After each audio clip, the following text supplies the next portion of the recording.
Africa, the poorest continent, rich with resources though, but we have a growing middle class also that's emerging, and it seems that the world is starting to notice that. Do you think that Africa's role in the global economy is starting to change? Oh, very much so. I mean, it was used to be thought it was just very much in the periphery. It's changing for two reasons. One, global growth has really put a premium on the scarce resources, including land, which is going to be very important for food, and food is becoming increasingly of concern. And then the growing market, as you said, the growing middle class in Africa. It's still the case, though, that it is the one continent where the Millennium Development Goals, the objective of reducing poverty in half by 2015, is not likely to be met. Why is it not likely to be met? What's not being done right by governments within Africa? Well, I think you have to look at the magnitude of the challenge. There's a race between the growth of the population and reducing poverty, and population is growing. There are problems of disease in certain parts of Africa. The developed countries have not fulfilled their obligation, what they agreed to do in terms of assistance. They haven't really opened up their markets in the way that was hoped as part of the Doha development round. And there's been underinvestment because of the lack of capital in things that might create jobs and economic growth. Gina, let's bring you in here, because we had numbers out of the World Bank last week that show Africa, ex-South Africa, is expected to grow 6.4% this year, including South Africa 5.3%. So we're really kind of holding back the continent, not showing quite the same growth rates that we're seeing across Africa. Well, I think possibly something I'm interested in is South Africa, perhaps because it's more developed, would be growing at slightly slower rates. But we've recently had, and you're on the advisory panel for the new growth plan in South Africa, and we know that South Africa is set to be a gateway into the continent, and that's the government's plan. What are the three main steps, or a couple of ways in which we are set to do this as an economy going forward? Well, one of the things that South Africa in its new growth strategy has emphasized is the role that South Africa has within the continent. And that means part of what they're thinking about doing is, how do we help build infrastructure? How does South Africa build infrastructure that connects it? I mean, one of the very disturbing things is that to go from South Africa to many places in Africa, you have to go to Europe, or you have to, the connections that link the infrastructure that would roads, airlines are not there. And that obviously makes economic integration much more difficult. So that's one very important part of the strategy. Another important part, obviously, is South Africa's growth itself. It's very hard for South Africa to have the influence that it could have and should have if the problem of unemployment remains as large as it does in South Africa.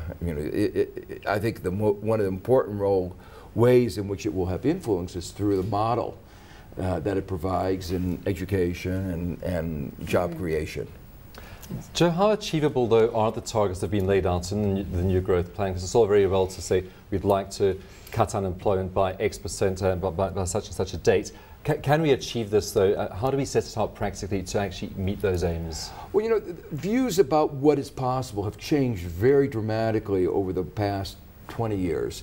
A quarter century ago, no one thought the kinds of growth rates that had been achieved in Asia were conceivable. I mean, they're just beyond human comprehension. Growth year after year at 8, 9, 10%. In India, they talked about what they called the Hindu growth rate, growth at 2, 3%. And everybody thought that was inevitable, that you couldn't do much better than that. And then it started growing at 4 and 5%. And in the last 3, 4, 5 years, apart from the bump of 2009, it's been growing at 8, 9%. So when you ask, is it possible? To me, yes, the answer is possible. Is there any reason why, India, with all of its problems, can grow at 9% and South Africa not? I think there's no reason why that South Africa couldn't achieve those growth rates. Gina, do you think the industrial policies we're putting in place could help us to reach these growth rates? Well, I certainly think, and perhaps, Professor, if you agree with me, a prime example of industrial policy actually helping the vehicle manufacturers withstand a strong currency at the moment is true to what powerful industrial policy can do for the country. The question is, what's going to be implemented and how quickly are industrial policies going to be implemented from here on? And I guess hand in hand with industrial policy, a question I have for the professor is, in getting South Africa to become more competitive, you've mentioned before that emerging markets need to manage their currencies to a degree. Now, what would you say your view is as far as, has South Africa done that enough? Could we have done more? And what are the instruments you think would fit best for South Africa? Because obviously our economy is very different to Brazil, so you can't simply implement the same type of taxes on inflows such as Brazil because of current account differences, etc. But in your view, just a couple of examples of what should be done. Well, you know, thinking around the world has changed very dramatically in the last year on this issue. I've always been in favor for emerging markets, developing countries to manage their exchange rates. One of the things that we learned in the crisis is that markets are extraordinarily volatile. They're not forward-looking. They're not wise. You know, they make big mistakes. And a price that's as important as the exchange rate or the interest rate, you don't just leave to market forces. You can't overcome all market forces, but you can't just leave it to market forces. So around the world, countries are more and more realizing two things. One, markets can be very unstable, very volatile, and very hard for businesses to withstand that volatility. You know, changes in exchange rates, 20, 30, 40% in a short period of time. I mean, no way that you can get productivity to undo the effect, offset those effects. But also for emerging markets, being competitive, you know, entering into a market is extremely difficult, and you need everything on your side. And having a non-competitive exchange rate really makes it impossible. So the kinds of instruments that countries have used are direct intervention, unremunerated reserve requirements, where when short-term capital comes in, it has to stay in the central bank, a third of it for a certain length of time. Taxes on short-term capital inflows, prudential regulations. Most countries have actually used a range of instruments, not just one. And one of the interesting stories is Chile, which had pioneered in these exchange rate interventions, then abandoned it after the East Asia crisis, when there was a shortage of capital, and they said, you know, circumstances are different. A conservative government has now decided to intervene in a quite significant way because it says, you know, if we don't do it, the market will manage us rather than us manage the market. We'll have trouble creating jobs. We'll have trouble, you know, we'll have trouble managing our economy. Joe, we've tried direct intervention before and not completely successfully. What do you think would suit the South African model without scaring away investment? Because we do need some of those portfolio flows coming into the country. And what would you see as a competitive exchange rate for South Africa? Well, you know, first, when you say, you know, these interventions are not fully successful, you have to ask what we call the counterfactual. What would have been the case? So, yes, in the case of Brazil, the exchange rate still continued to go up, but it would have been even higher had they not intervened, and their markets would have been even less competitive. The basic thing here is, you know, it's hard to define what a magic number is, but the basic concept here is to understand that short-term capital flows are not the basis of long-term investment. You can't create jobs with money that can come in and out of a country overnight. And with that kind of money coming into a country, short-term money, looking for short-term gains, is that it appreciates the currency, creates this volatility, and then when sentiment changes, it rushes out and you can have a crisis. So that's why it's so important to sort of modulate these short-term capital flows.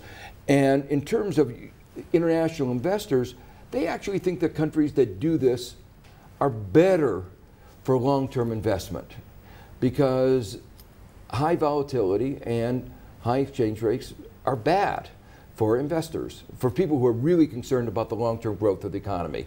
And that's what you should be focusing on, not people who are trying to make money on, between today and tomorrow, but people who want to come make a commitment to South Africa, be here for several years.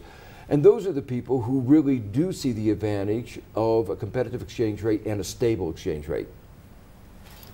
Perhaps just to interject there, notwithstanding currencies making us uncompetitive, surely the new growth plan, and there should be plans in place to look after all those factors, notwithstanding the currency, that also make us uncompetitive. And I'd be very interested to hear your view on wages. I think you know as much as we do that wages in South Africa could also be a deterrent to investment into the country, simply because at the moment they're running double the rates of inflation, and they tend to run very high in South Africa. And of course this creates margin squeeze, businesses are not as competitive, doesn't really attract investment. I mean, what is your view on, we all know there should be unions, a certain amount of unionization in an economy, but what can South Africa do about its wage situation? Well, I mean, I think one has to look at these issues within a broader context. So it's not wages so much as productivity. And then you have to ask, how can we increase productivity? And the way you think about productivity, one of the things clearly been identified in the growth strategy is education. Another thing is more competition. One of the things that really limits productivity is lack of competition. And you see this in many other countries that are not doing so well. Mexico, right next to the United States, signed a free trade agreement. Everybody was excited, but they have large monopolies in key sectors of the economy, including telecom. And the result of that is it hasn't done very well. China has been doing much better. China wages are going up 20–30%, and yet it's more competitive. And the reason is high investments in education and very strong industrial policies that you were mentioning before. One of the things I meant to mention on that, people think of industrial policies as something for less developed emerging markets, but they forget the United States has a very strong industrial policy. We just don't use those words. But what was the most important innovation of the last part of the 20th century was the internet. Who financed the internet? It was really the U.S. government. It even financed the development of the Explorer, of the browser, and then it led to the private sector to bring it to the market. But it was the original browser was financed by the U.S. government. We have to leave that conversation for just a moment. We're going to